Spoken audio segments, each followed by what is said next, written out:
All right, everyone. Welcome to GKPro's coverage of the 2021 Lone Star Classic, presented by Zydeco Development, Tito's Handmade Vodka. We are here in beautiful and sunny Austin, Texas. I'm Nate Perkins, joined here today with my good friend Bradley Williams. How we doing, Brad? Doing well. What do we got today? We got Garrett, Gregg, James, and myself. Star-studded card. We're going to be playing the Met Center, par 67, coming in at just under 10,000 feet. What do you think about hole one? It's a good starting hole. There's enough room for you to play up the middle, and you can take some aggressive lines like the roller or the high turnover. Somewhat of a gap off the tee, I would say. Maybe 15 feet across. Definitely makes you think a little bit. Yeah, if you're right-handed, the ideal spot is to push up the middle and fade left, so grabbing a stable disc, you might be scared of the first trees on the left. From a little bit of nerves Florida. for sure. Garrett Gurthie.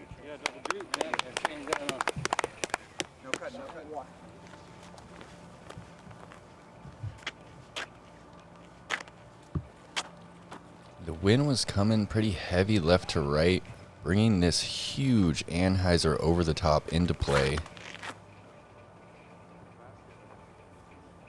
Coming out. Gonna be out in the meadow. Oh, wow, and that's flexing out beautifully.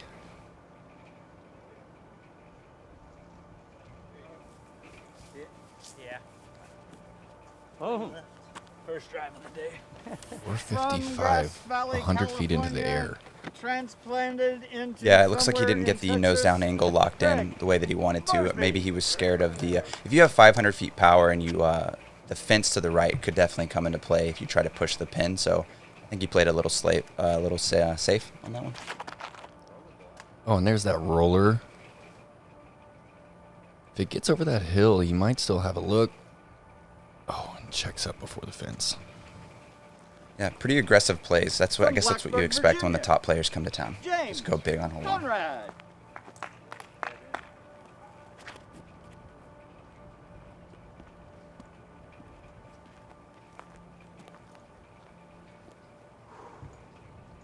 James Conrad going volt here off the tee. Pulls it a little bit to the right. The left to right keeps it going there. And rounding out our feature card, last year's Lone Star Classic champion, This camera angle is amazing. Williams. It's so beautiful. Brad, what are you going here? I'm going Savant just because I'm terrified. Is that overstable driver? Yeah, it's a fairway. It's a 9-speed fairway, overstable. So you're feeling some nerves here on hole one. Absolutely terrified.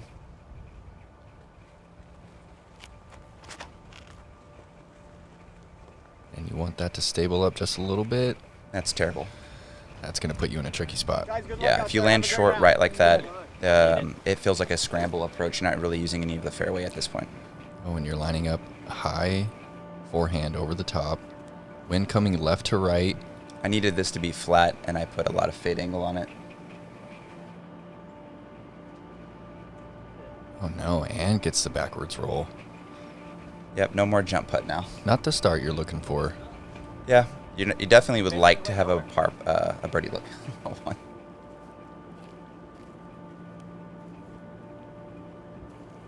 JC also looking high. Very tricky here. He's going envy. I think the slope of the hill, he didn't clear his hips all the way, so the turnover angle didn't happen. He stalled out. It was really muddy too, so it could have been a factor. Oh, and this is such a tricky spot that Greg has. He's going to take this out over the fence here. Wow. Clears it. Does he have the height to get past those trees?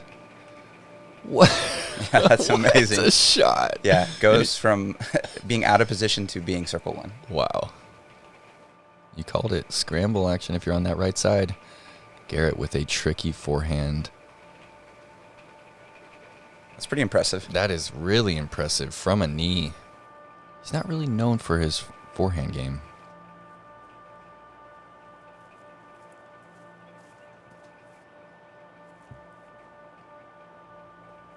James kind of giving it a soft bid there. Yeah, I'm just picking the biggest gap here of the 4. Use that wind to kind of push it back. Touchy shot, well executed.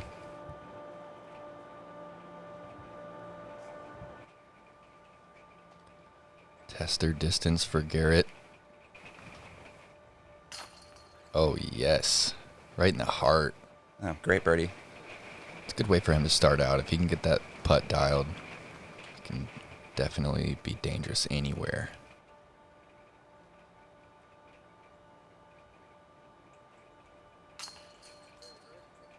Gregg getting it done. Out of position now. Has a birdie on hole 1. What an up and down from Barsby.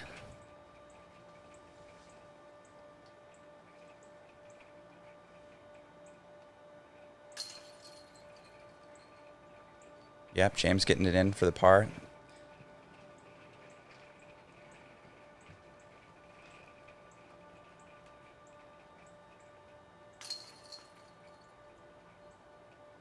You putting with P2s?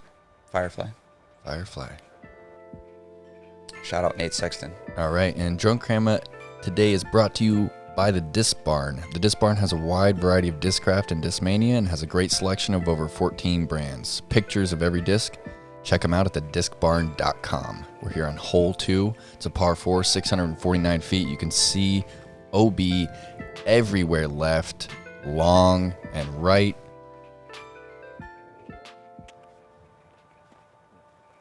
You want to kind of push this one on this right side. You need about 350 off the tee to get into position. Wow, Garrett taking the inside route. That's pretty confident. He just flips that disc up so effortlessly. You really need that ability to play the inside. You have to trust that you're going to flip it up or you're going to be pushing OB.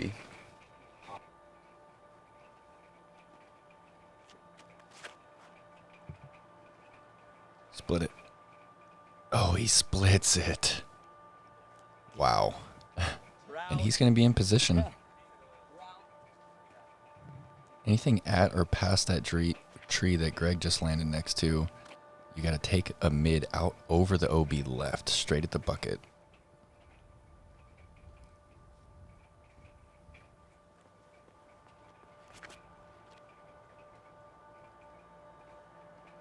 James pushing a flat hyzer on that right side. Yeah, he probably wanted a little bit more fade to set himself up for a little bit easier approach, but he should have a look. What gap are you lining up here? I like to play the right gap. Wide on a little bit of hyzer. Little gentle skip. Oh, get off that. Oh, and that's going to be in position. Yeah, if you get up near this tree here in frame, then you've got a mid-range or a fairway to the pin. Are you going Mako here? Yeah, I'm going to use some of that left to right to push this mid-range. And you just got to make sure you have enough spin to challenge the circle 1 pin. What a shot, Bradley.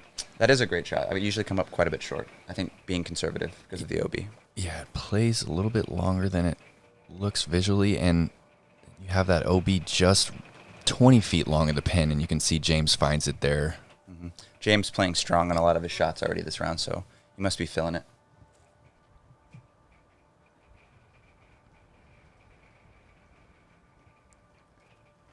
Oh, this is very tricky right here. Yeah, another misfire here from Gregg. So he's splitting those trees. Those trees are it's not the line out of bounds. No, yeah. I mean, he split those trees. If he hits those, he drops, and he's throwing 4. So yeah, Gregg off to a slow start, even though he scored on hole 1. It was hard to tell just how far Garrett pushed it off the tee, but I mean, he was up all the way up next to the corner OB. Yeah, even in practice rounds, I'm not usually that far up the fairway. It just goes to show how hard Garrett throws the disc. It's so hard to tell. No one can tell if the putt is going in but Gregg. He knows, and he knows. I play a little game when Gregg putts where I pick a spot in the sky where I think that he'll putt the putter through, and if he gets there, I'm like, oh, that's pretty good. He might have made it. It's 15 feet in the air. That's right. Still so fun to watch, though. Yeah, absolutely. And Gregg's a great sport about that sort of thing. You can tell him in the round that you're doing that, and he laughs it off. He's hilarious. Ooh, a little strong on that left side. Will he give the basket a little love tap? Nope, not this time. The basket definitely deserved a love tap. All right, hole 3, par 3, 289, OB Creek. Only 10 feet left of the bucket here. Wide hyzer is pretty common. Some players go straight at it. The little hyzer flick is also in play. Wind was kind of at our back, maybe slightly left to right. So one thing about the Met Center is if it's 15 mile per hour forecast in town, it's pretty exposed out here. Yeah, you're going to see winds in the 20s for sure. Yeah. Which makes this course, makes you have to question a lot of your angles. Rock. Solid shot. Yeah. I think that was a rock probably. Rock 3. What are you going here, Bradley? I asked him what he threw, so I just grabbed my rock 3 too. Figured, hey, if you can do it, I can do it. Going slight hyzer on this right side. Mm-hmm. Need a little ground play, but not much. Oh, and you get a little...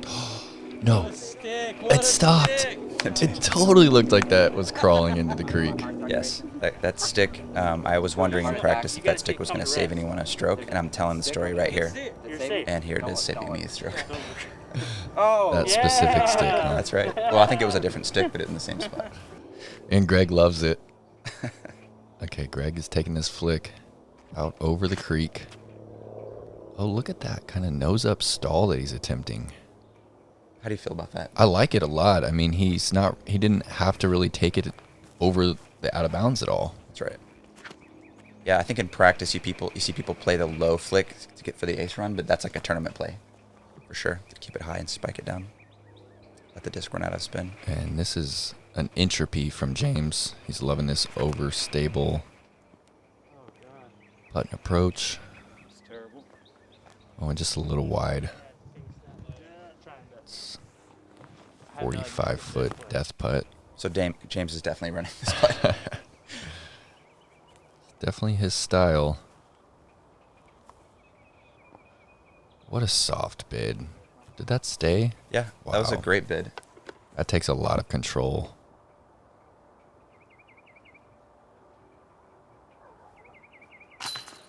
So you can see the left to right wind pushing it to the right side pocket. So he probably aimed left and still barely snuck it into the right. And it's so nose down. Yeah. It's amazing that he can get it to go in on that angle. So unique in that sense.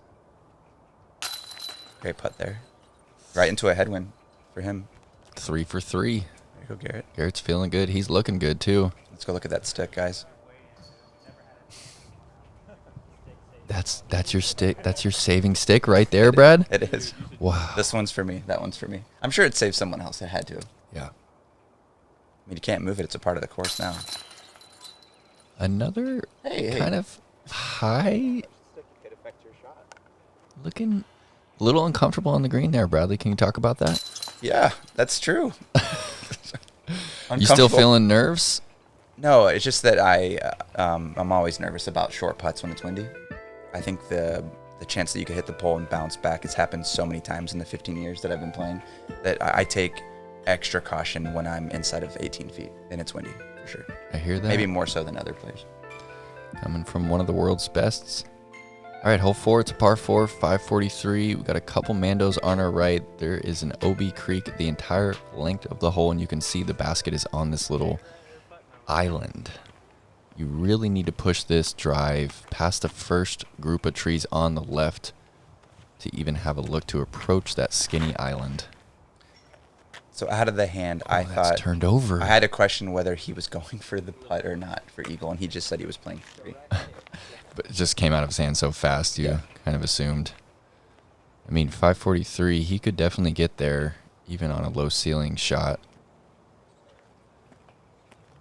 What are you lining up here? I'm going to use a brand new T-bird, and I'm going to play a little turnover shot, and the error is for me just to leak it up the hill left. And this is me just not really getting too greedy, not really fully committing to the turnover. But which is a happy miss for me, I guess. In that sense, it's away from the OB, and I have a wide angle now to the green. I could get lucky and have a straight shot. Yeah, there's a lot of holes out here at the Met Center that you really need to know where you want to miss. And early right on hole 4 is not one of those spots. Move. Oh, that just crawled out of bounds. From our perspective, we saw him leaking right, and then once it flared nose up flat, we thought he was home free. Yeah. It's a bad final reaction off the root into the creek. He's going to be pinched right, and this is a gorgeous shot. Yeah, this is amazing. This was amazing to watch. This is like as easy as it gets for the upshot now. Yeah. He could play putter standstill if he wants now. 3. And Garrett has a really tricky angle here. He's going with that color glow rock. That's a smart play. Being out of position, play it up to the jump putt zone. You can play it up left here safely and just have a 60-footer for the birdie. Are you going for it from this? A part of spot? me wanted to. I'd say 75% of me wanted to go for it, and I was about to, and then I just at the last second backed off. I've reminded myself that I was in a tournament. Oh, and Gregg has to split these trees and take it out over the creek. This is tough. Yeah, this is like a nervy shot. Sit. Oh, no. Yeah, that's such a tough green to approach from that angle. You had to think that the worst mistake would be to leave it out right and then have to rethrow. So he left fade on the disc, and he paid the price there.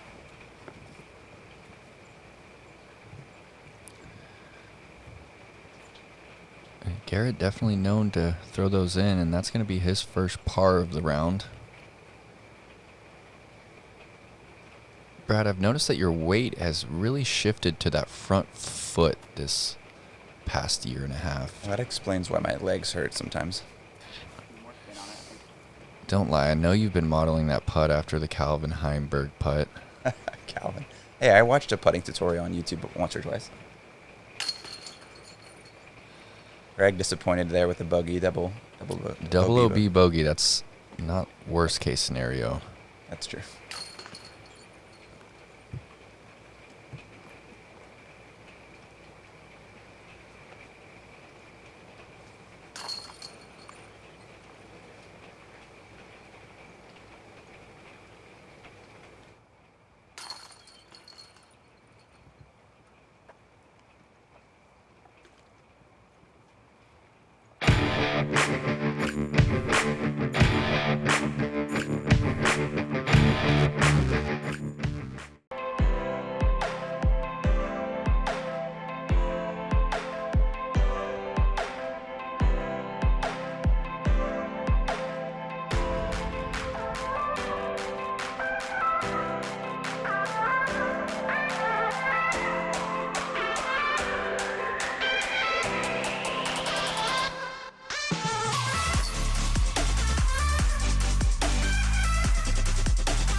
All right, shout out to Tito's and Double G Craft Jerky. Guys, this B-Tier is a US DGC qualifier and has a record-setting $30,000 of added cash.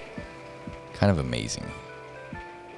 Hole 5, par 4, 654, going over the creek to start. Wind at our backs from left to right, so I believe the big Anheuser is in play again today. Mm-hmm. This is one of those holes off. There's like 4 or 5 really solid plays off the tee here. High hyzer is a pretty common play. Looks like that's what James is lining up here. Yeah, I was surprised a little bit that he was going to play the aggressive hyzer. I thought he could play the turnover. I think it was a smart play, playing over the top, especially with his power.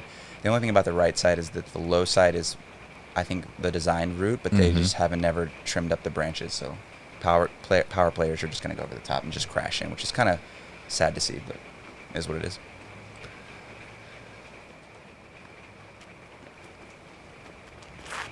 Oh, this is so exciting. Garrett just going huge Anheuser over the top. And it looked like he got the nose down on that one, and that is so far in the clear. What? He's got like 150 into the pin. Yeah, that's pretty awesome. Okay, you're lining up the high hyzer. Not really feeling that big anhyzer? It's just, I don't know. It's a 50-50 for me. I've had about the same yardage that Garrett's had, and I've also been OB left. Yeah, and it is OB across the creek. If you don't come back across the creek, it's basically a re-tee. Yeah, you're not going to go down there to the creek edge. You're just going to re-tee, and that's not what you want. So Gregg plays a great looking forehand. Just it gets no reaction off the ground. It kind of gets stuck where he touched down. All right, 387 into the pin here. Are you about to split those? Wow, Bradley, what a shot. Was that T-bird? I actually clubbed up for the Wraith, so I would have the speed to keep the angle turning to split the trees. That was definitely a tournament-only type shot for me. The juices are flowing, and you get the little magic here and there. That's what you saw there. That was magic right there. That was not practice round. I'd have a 70-footer usually. All right, and this is James's Fireball, his most overstable disc. Yeah, this is where you want to be. You want to be in that mid-range fairway driver approach territory. Ooh, he needs that skip. He just needs to hit that with a little bit more hyzer, but he's got a circle's edge look.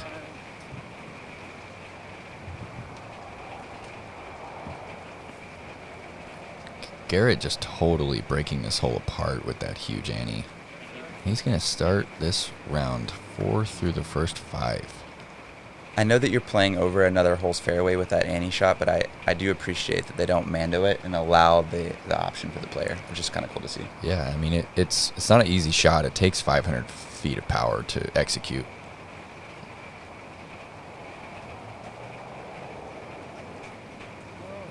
No. Oh, just a little nose up, lifted right over the bucket, and he's got a similar distance coming back.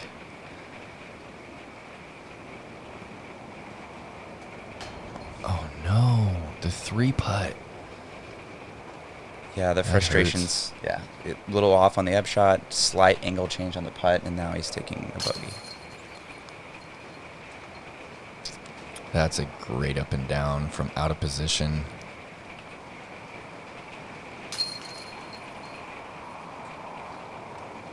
Yeah, a little bit of frustration here with Garrett. I mean, not Garrett, but Gregg and James. I got lucky with great upshot, and then Garrett obviously broke the hole. Tap in birdie. What gap did you play on hole 5? Played the forehand up the middle. Did you get a skip? Slide ante. I was in your spot and I got up and down. Yeah. Taking a look at the leaderboard. Cool to see a mix of traveling players and some local talent here. All I see is local, except for Matt. Hole 6, the most difficult hole at the Met Center. It's a par 4, 574. There's a couple gaps here. We're flying through the safer of the two on the right side, and you can see there is just a wall of small trees. That's the landing zone right there. It's extremely hard to get to. I don't even think there was a 3 on it yesterday. I don't think there was one birdie on it yesterday, Brad, in the MPO division. Yeah, when we were on this tee, it felt like the wind was pushing right to left, and if you're using that hyzer gap, you're thinking, if I clear the trees, I'm going to skip into the creek. So I think it was hard to play aggressive on the right side, which is what you would want to do. And then, the people who choose to go up the left gap with that right to left is just not good. Not a great win today for this hole. This hole's hard as it is. And while this is the safer of the two gaps, it is not easy at all. There's a couple really dangerous trees early that you can still hit and kick left into the creek. Gregg is taking this one over the center of the creek. The gap is only 10 feet wide. Oh, he gets the good kick right into the middle of the fairway. Yeah, it's pretty fortunate, actually. I think he played it a little safe and got lucky there, which is good. James going really aggressive here on that left side. It looks like he slowed down just a tad. I didn't realize that. He slowed his footwork down? His arm speed. Okay. Maybe he was knocking back off some power. I don't know what he threw, but unlucky there. This is a pretty tricky shot that you have on this left side. Yeah, it did feel really tricky. I thought I could, if I got the angle wrong, the wind could just push me right back into the creek. James is throwing 3 here, just trying to get to the gap. That's amazing. Well done. Yeah. I've seen that putter been thrown a few times. It's pretty nice. He's definitely starting to figure out the gyroplastic. So on Gregg's shot, you can push the trees long like that, but you could get a kick into the creek, or you could check up short and just have an open look. Gregg played for distance there. It's a little bit of a risk-reward play, I think. Oh, no. Yeah, G didn't have... I mean, he didn't even have a forehand roller from there. It was pretty much just a pitch out for him. There's nothing you can get through. You can see just how pinched his angle is now. This is a great shot. Just a buttery turnover. He chose T-bird 3 for this shot. I think to beat that right to left wind. Oh, so you have the gap here. Mm-hmm. Is that Savant? It is a Savant. I probably should have gone T-bird so I wouldn't get that. But Circle 1 for your par, though. yeah, it's true.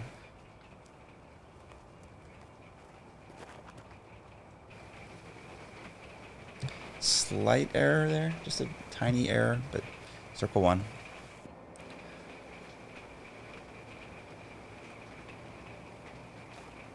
Gregg definitely looking to give this a little run. Yeah, that was great. On-line the entire time. Good tempo.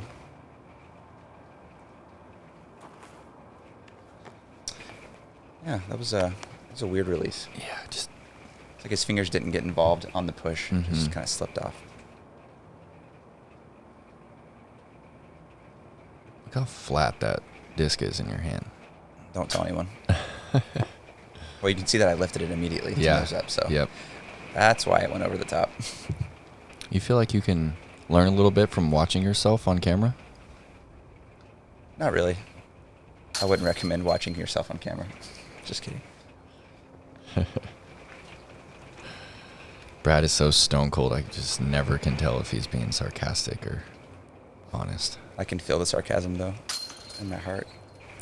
Yeah, the nose was definitely up on that, and I was curious. I actually wish I had a camera. I'm thinking about how it happened because I didn't see it. So I definitely flipped my wrist to nose up. You're right, Nathan. Watching on camera solved a lot of I feel like I learned so much just from watching my body language. That's I true. can feel like I'm displaying the fear that I'm really feeling. Absolutely. That's more in depth, but yeah, you can see what state you are by just your body language. All right, hole 7, par 4, 732, but we're playing back into a pretty stiff 20-mile-per-hour headwind. You can see the OB early left. There's also the OB creek right. The tricky part about this hole, though, is the basket location up here on this mound, and it's so exposed. Even a 20-footer is really difficult. So the yardage to clear the berm here takes a little bit of zip, which makes players a little uncomfortable with all the OB, so you have to throw it a little harder than it's comfortable. And sometimes this can happen. Just expose the disc to the wrong wind, and you just go straight, right? Yeah, you're having to throw at least 400 foot on that steep hyzer, and you have that blocking tree right there. So you're playing over the OB, and it just gets in your head, I think.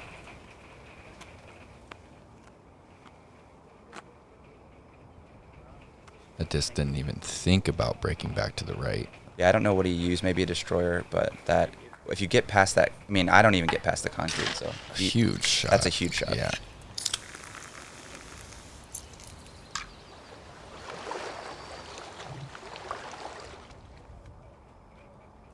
So I'm opting for my most stable slotted driver at the moment. I'm not going to risk, I like to risk a little bit of a flippier disc to get more yardage, but I don't want to, I just want to commit to a hyzer here, so I played it out high right. And I'm pretty satisfied actually with this angle. Yeah, right. It's not the distance that you would like, but it's not too bad either.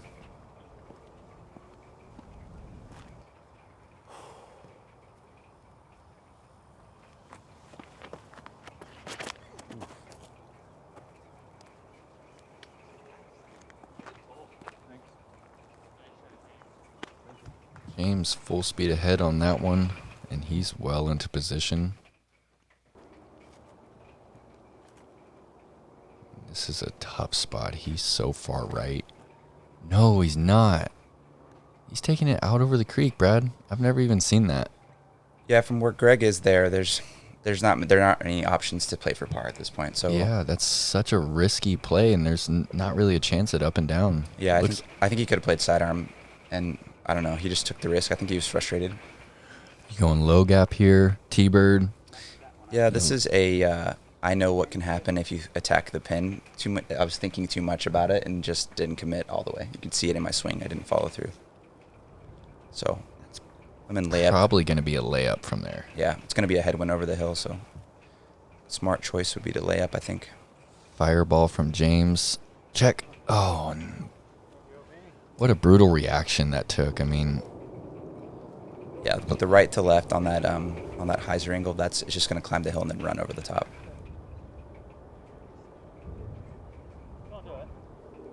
Oh no. It's so hard to stick it on that hillside. I mean, the play really is to put it at the bottom of the hill, but that's so tricky when it's that windy. So in the right to left, I would think the sidearm was an option because then you could come in, use the wind as a break. Did you play sidearm as your second shot? Yep. Yeah. And Gregg's going to have a tricky putt for his 5. Imagine James is laying this up. Yeah, once I saw James lay up, I was like, well, I'm not gonna run it either. If he's not running it. Yeah, it's one of those pins you can just go back and forth on.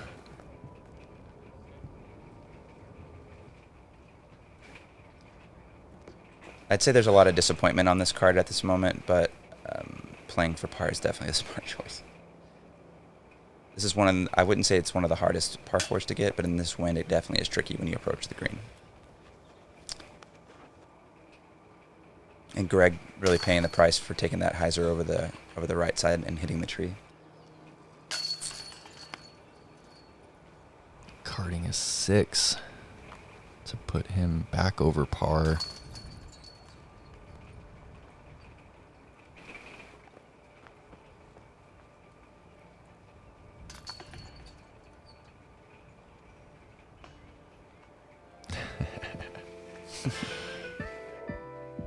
All right, what do we got here on hole 8, Brad? Well, you have a par 4, one of my favorite par 4s on the course. You can play a forehand and put yourself in position to play another forehand, which is a good warm-up, and then you could play backhand turnover with a fairway, or you could get a little bit greedy and push the driver to the pinch point here on this par 4. Yeah, it's an all-around great par 4, I think.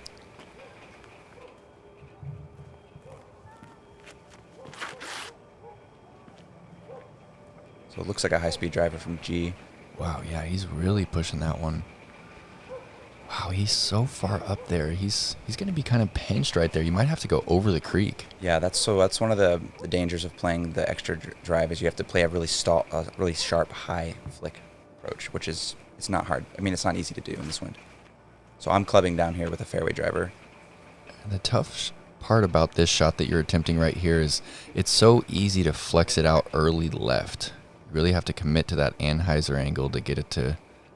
That's right. To turn. I think in this wind you cannot throw an understable disc. It has to be very neutral. So you have to commit to turning it over, or you will be filtering left OB. So a great shot here from James. I mean, just amazing shot. And then Gregg playing the forehand here. It's great to see because the hole definitely sets up well for it. And it's something he's comfortable with. So he's in a great spot. And with a pretty good angle now because he can play wide, except there is the heading right to left. Yeah, there's a little bit of right to left, so it gets hard to swing the forehand all the way back to the pin. Because at this point, the wind is now fighting against your disc to come back. So you're going to have the stall out, and now you're going to have to make a putt into the wind. So, oh yeah, it just kind of dropped his out of the sky. I think this is one of the greens where local knowledge, like you'll know that, so you may play a little bit more aggressive than your eyes tell you to. That's a great analysis, Bradley. I was blown away by this shot. Yeah. I mean, he just played a putter turnover into that wind, and it's circle one. I was amazed. And you're not considering the putter turnover here. I was, actually. My heart was speeding. I was like, I want to do it, James. I want to. Oh, and really steep on that forehand. Oh, and well executed. Yeah, so there, I just added a little bit more spin than like what you visually would see, because I knew course knowledge that I needed to fight that wind. Oh, and you can see the wind not really letting Garrett's disc swing back to the right. That creek is only 15 feet behind the bucket here. Yeah, just enough room to run it, but you can't really stab at it. You have to kind of dance it in there.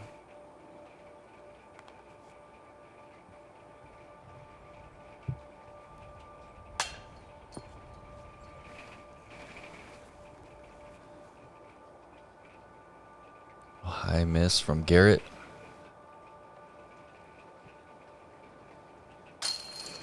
And good work from James. It's a good birdie. Get him back on track. Yeah, both throws looked beautiful, on time, direct line, good putt.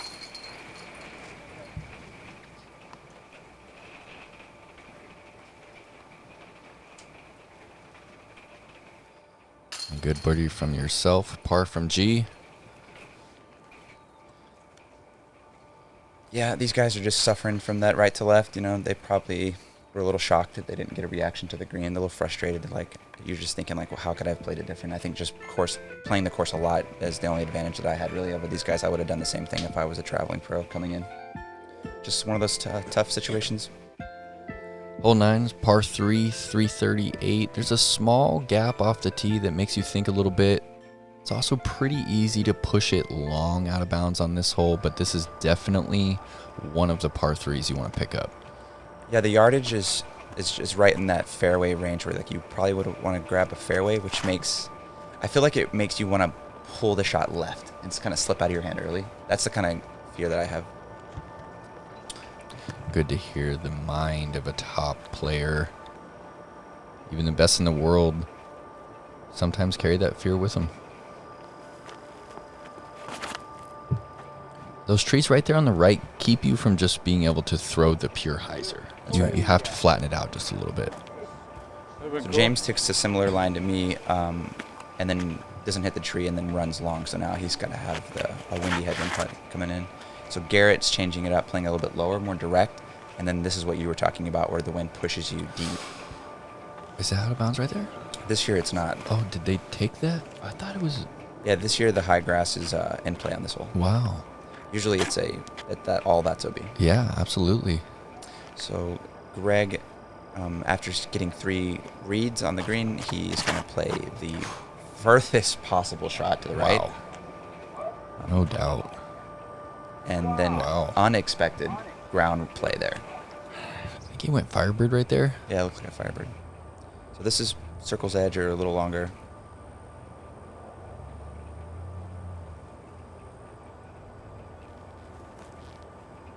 Yes. Oh. I love the way that you look for an extra second after it's a make. Yeah. You're like, just to make sure. I've got the spit out. Is fear. it in? Yeah, it's in, right? Did I make it? That's just something you develop. I think if you play a lot of tournament golf, is that spit out mentality. You've got trauma. It's PTSD for sure. Come on, JC. Man, tough front for James. Yeah, that putt. putt. Finish even. I was standing behind him, that right to left. He had the angle locked in with the turn. I'm so surprised the wind didn't pull it to the right some. It just stayed. We were really shocked. I think that was the best bid he could have given it in that wind. Man, a really tough front for Gregg as well. He's going to finish 1 over on the front 9, not the score you're looking for. Yeah, with his high hyzer release, that wind was not conducive. It was just a luck effect. And you're going to be leading the pack after 9 holes.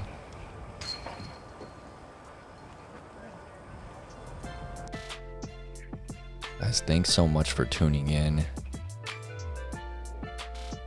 Brad, it's a pleasure to commentate with you, man. Thanks. Yeah, guys, thanks for watching the front 9 with us. Yeah.